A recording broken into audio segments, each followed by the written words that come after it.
और सीमा की उस खामोश रात में इतिहास सांस रोक कर देख रहा था कि क्या बुद्धि और आर्टिफिशियल इंटेलिजेंस संख्या को हरा पाएगी। जब लोग युद्ध में एआई की बात करते हैं तो अक्सर उनका ध्यान हथियारों पर जाता है। किलर ड्रोन, किलर रोबोट, वो मशीनें जो सीधे मारती है। लेकिन सच ये है कि जंग के सबसे निर्णायक फैसले आखिरी क्षणों में नहीं लिए जाते जब बम गिरने वाला होता है। असल फर्क उन फैसलों से पड़ता है जो उससे काफी पहले लिए जाते हैं, और वही एआई का सबसे गहरा असर दिखाई देता है। 7 दिन, जंग में 7 दिन एक उम्र होते हैं। 7 दिन में सीमाएं टूट सकती हैं, इतिहास बदल सकता है और नक्शे पर खींची लकीरें खून से रंगी जा सकती है।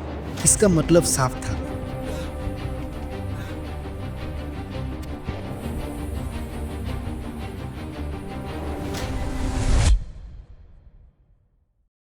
जंग का माहौल गर्मा चुका था। हवा में बारूद की गंध नहीं थी, लेकिन आशंका की नमी हर सांस के साथ भीतर उतर रही थी। सीमा के इस पार भी बेचैनी थी, उस पार भी। दिन में सूरज चढ़ता तो था, पर उसकी रोशनी में भी एक अजीब सी सर्दी थी, जैसे प्रकृति खुद आने वाले टकराव से अनजान नहीं हो। हर कोई सावधानी बरत रहा था। कोई ऊंची आवाज में बात नहीं करता, कोई बेवजह कदम तेज नहीं करता। सैनिकों की आंखें चौकन्नी थी और दिल कहीं बहुत भीतर धड़क रहे थे। सीमा के दोनों ओर 2 कमांडर्स खड़े थे। 2 अलग सोच, 2 अलग रास्ते और 2 बिल्कुल अलग भविष्य। एक और थे कमांडर हमजा अली मजारी, चेहरे पर सादगी, आंखों में गहराई और शब्दों में कम, सोच में ज्यादा विश्वास रखने वाले अफसर। दूसरी ओर थे गुसिप मुनीर, शोर, संख्या और शक्ति पर भरोसा करने वाला कमांडर, जिसकी सेना की गिनती ही उसके आत्मविश्वास की नींव थी। दोनों अपने अपने सिपाहियों के साथ दुश्मन को नेस्त नाबूद करने की तैयारी में थे, लेकिन तैयारी की शक्ल दोनों तरफ अलग थी। हमजा की सेना संख्या में बस मुट्ठी भर, चेहरे युवा, कुछ थके हुए, लेकिन आंखों में सवाल नहीं, सिर्फ ऑर्डर्स की प्रतीक्षा। मुनीर की सेना आकार में लगभग 3 गुना बड़ी, हथियार ज्यादा, गाड़ियां ज्यादा और हर चीज का भरोसा सिर्फ नंबर्स के बल पर। वेपन्स और दूसरे इक्विपमेंट्स की गिनती में भी हमजा बहुत पीछे था। ना तो उसके पास बहुत ज़्यादा टैंक थे, ना ही बड़ी आर्मी, ना ही लंबी सप्लाई चेन। और जैसे ये सब एनफ नहीं था, सीमा का इलाका भी दुर्गम था। ऊंचे नीचे पहाड़, पथरीली जमीन और मौसम जो हर घंटे अपना मिजाज बदल ले।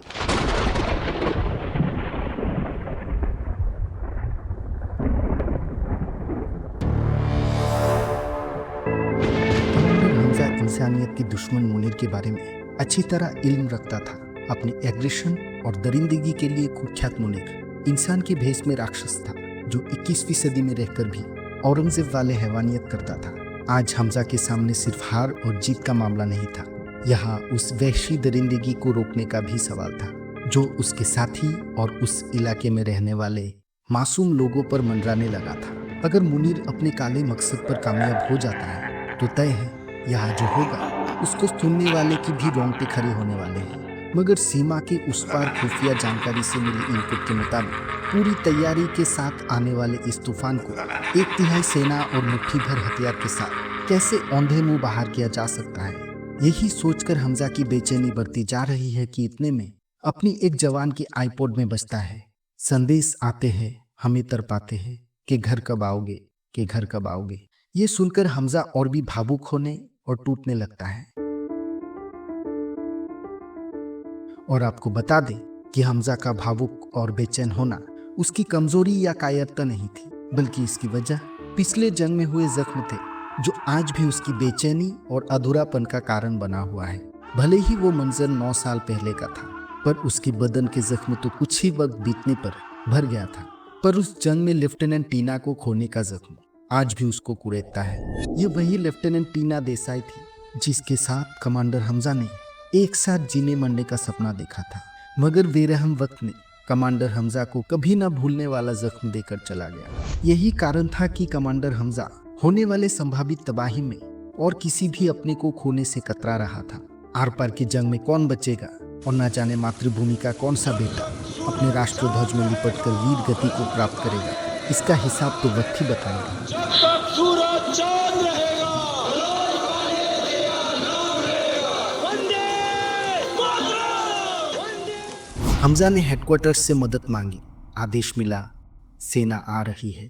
लेकिन वही आदेश उसके लिए भारी सच्चाई भी था, क्योंकि बड़ी टुकड़ी को वहां पहुंचने में कम से कम 7 दिन लगने वाले थे। 7 दिन। जंग में 7 दिन एक उम्र होते हैं। 7 दिन में सीमाएं टूट सकती है, इतिहास बदल सकता है और नक्शे पर खींची लकीरें खून से रंगी जा सकती है। इसका मतलब साफ था, कमांडर हमजा अली मजारी को दुश्मन की आक्रामकता को किसी भी तरह अपने लिमिटेड रिसोर्सेज की बदौलत ही रोकना होगा। संख्या में कम, हथियार भी लिमिटेड और समय के खिलाफ लड़ाई। लेकिन जंग हमेशा बराबरी के मैदान में नहीं लड़ी जाती।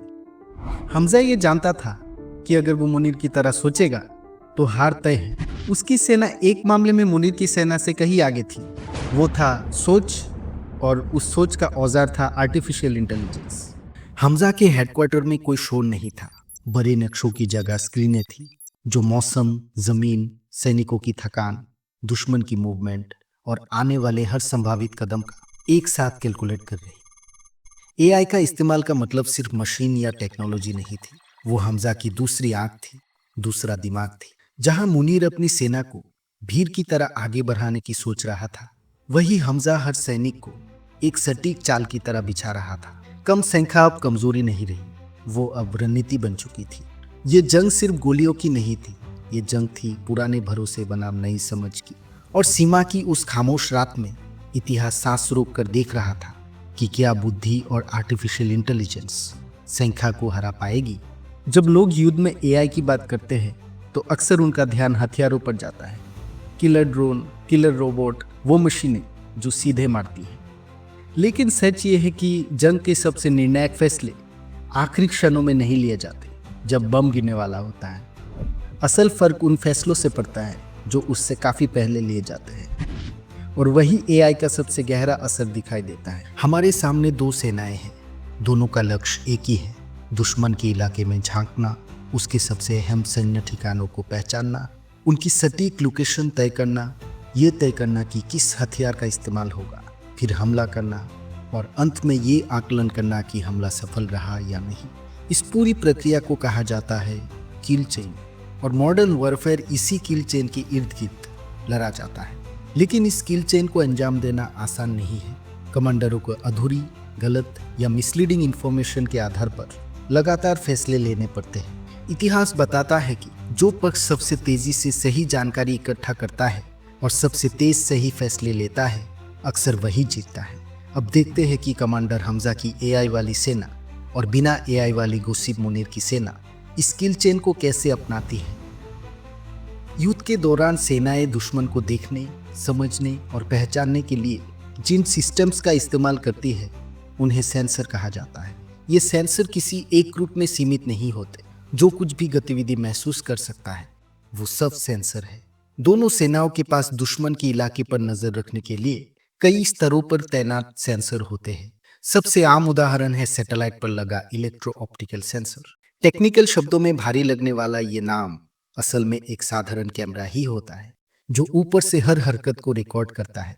आसमान में ड्रोन लगातार उड़ रहे होते हैं, संभावित लक्ष्यों को खोजते हुए। जमीन पर रिकॉग्निशंस टीमें आगे बढ़ रही होती है।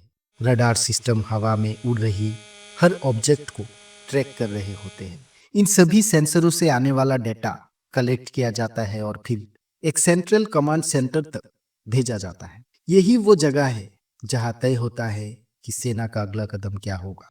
लेकिन इस डेटा के पहाड़ में हजारों और कभी कभी मिलियंस में इमेजेस होती है, और किसी को तो उन्हें देखकर मीनिंग डिकोड करना पड़ता है। यही से एआई वाली सेना को अपनी पहली बड़ी बरहत मिलती है। कंप्यूटर विजन और ऑब्जेक्ट रिकॉग्निशन पिछले कुछ सालों में अभूतपूर्व रूप से आगे बढ़े हैं। एआई की शुरुआती सफलताओं में तस्वीरों में बिल्ली को पहचानना शामिल था, और तर्क सीधा है, अगर एक एल्गोरिदम बिल्ली पहचान सकता है तो वो टैंक भी पहचान सकता है। एआई कमांड सेंटर में सॉफ्टवेयर लगातार सैटेलाइट और ड्रोन से आने वाली इमेजेस को प्रोसेस कर रहा होता है। हर तस्वीर पर यह तय किया जाता है ये क्या है और ये कहाँ है। मशीनें खुद एनिमी एयरक्राफ्ट, एनिमी ट्रूप्स और उनकी डिप्लॉयमेंट्स पहचान लेती है, और फिर सिस्टम ये बताता है कि 90% प्रोबेबिलिटी है कि ये एक टैंक है। ये आकलन ड्रोन पर ही हो जाता है, सटीक लोकेशन के साथ। दूसरी ओर जिस सेना के पास एआई नहीं है वो भी यही सब कर रही है, लेकिन ह्यूमन आइज और ह्यूमन स्पीड बिना कंप्यूटर के सहारे।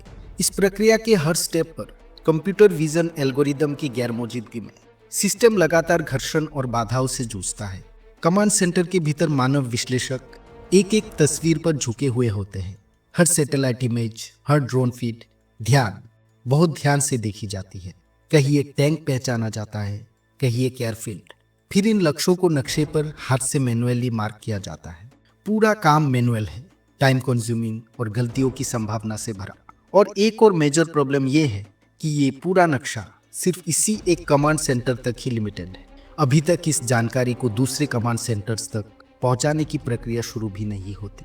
उधर एआई से लैस कमांड सेंटर में एक बिल्कुल अलग ही नज़ारा है। वहाँ कंप्यूटर सिस्टम अपने आप हर नए फाइंडिंग्स को क्लाउड आधारित डेटाबेस में जोड़ रहे होते हैं। एक ऐसा डेटाबेस जिससे कई कमांड सेंटर्स एक साथ देख सकते हैं। यह एआई सिर्फ सैटेलाइट और ड्रोन की तस्वीरें नहीं देख रहा, ये हर तरह के डेटा को एक दूसरे से जोड़ रहा होता है। मोबाइल फोन रिकॉर्ड्स, जहाज़ों की ट्रैकिंग वेबसाइट से मिली जानकारी, विमानों की उड़ान का डेटा और यहाँ तक कि उपभोक्ता खरीदारी की पैटर्न।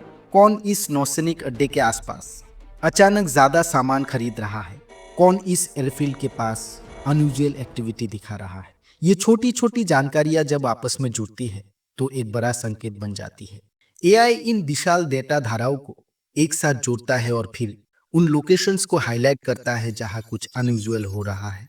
नतीजा, एआई इनेबल्ड आर्मी के स्ट्रेटेजी मैप्स तेजी से भरने लगते हैं। सिर्फ संभावित टारगेट से नहीं, बल्कि हर टारगेट के पीछे छुपा संदर्भ भी आकार लेने लगता है। अब कमांडर जब इस नक्शे को देखता है तो उसके सामने सिर्फ बिंदु नहीं होते, उसके सामने हालात की पूरी तस्वीर होती है। अब उसे कई फैसले लेने होते हैं। क्या इस टारगेट पर हमला किया जाए? क्या ये वाकई रणनीतिक रूप से अहम है? और अगर हमला करना है तो किस तरह? तो आसमान से वार हो, जमीन से, या किसी ऐसे साधन से जिसकी भनक भी ना लगे। ये किसी भी सैन्य कमांड के मूल में होते हैं, लेकिन ये किल चेन की बस शुरुआत है। फैसले डिफिकल्ट है, लेकिन एआई से लेस कमांडर अकेला नहीं है। उसके सामने एक सॉफ्टवेयर प्लेटफॉर्म है जो इस पूरे डेटा को पहले ही जोड़ चुका है।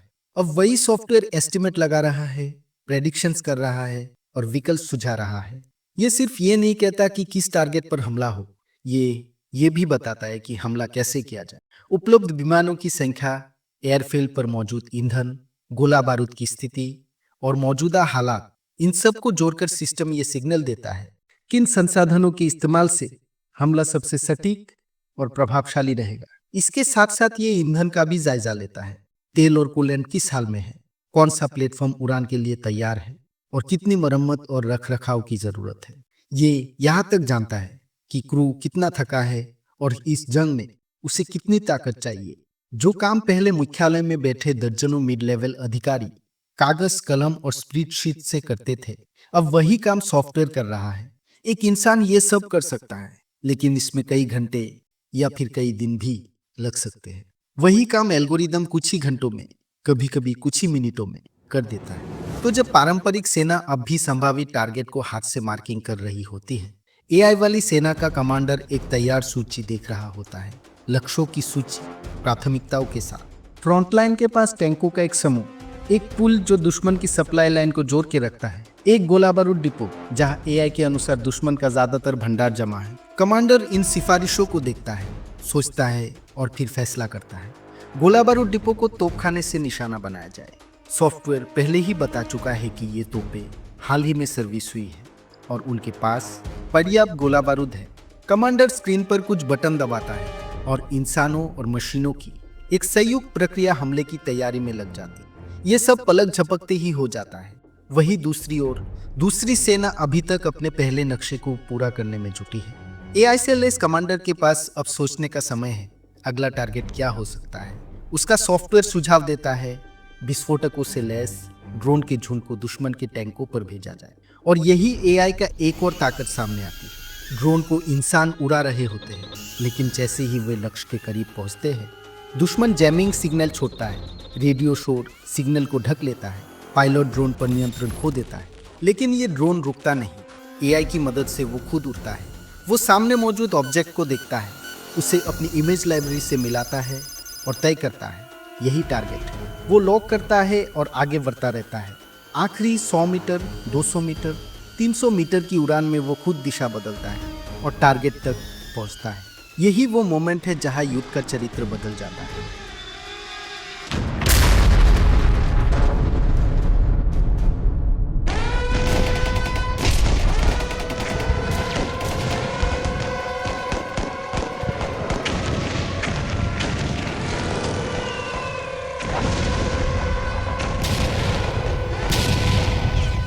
जब इतनी सटीकता सिर्फ महंगे हथियारों में नहीं बल्कि बैटल ग्राउंड में फैले छोटे छोटे सिस्टम्स में भी आ जाती है। अब ये साफ है कमांडर हमजा और कमांडर मुनीर के बीच युद्ध किस दिशा में बढ़ रहा है।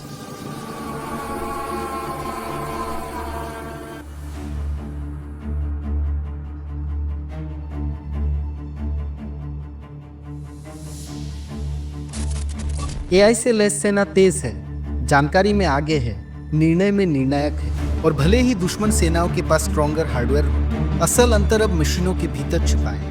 वो है सॉफ्टवेयर और उससे भी ज्यादा अंदर चलने वाला एल्गोरिदम। तो जो सिनेरियो हमने अभी देखा वो भले ही फिक्शनल और सिंप्लीफाइड हो, लेकिन असल दुनिया में मॉडर्न वॉरफेयर जिस दिशा में आगे बढ़ रहा है वो ठीक इसी रास्ते पर है। आज का युद्ध धीरे धीरे हथियारों से ज्यादा सॉफ्टवेयर पर निर्भर होता जा रहा है। फैसले अब सिर्फ मोर्चे पर नहीं लिए जाते बल्कि सर्वरों, डाटा सेंटरों और एल्गोरिदम की लाइंस में तय हो रहे हैं। एआई का उपयोग युद्ध में न केवल युद्ध की चाल को बदल रहा है बल्कि ये decision making processes, strategic priorities और स्ट्रक्चर ऑफ कॉन्फ्लिक्ट को भी मूल रूप से बदल रहा है। और भारत जैसे लोकतांत्रिक देश जहां टेक्निकल ग्रोथ तेजी से हो रही है, ये सुनिश्चित करना कि ये सिस्टम जिम्मेदारी, समझ और मानवीय नियंत्रण के तहत काम करे, ये सबसे बड़ा चुनौती और लक्ष्य दोनों है।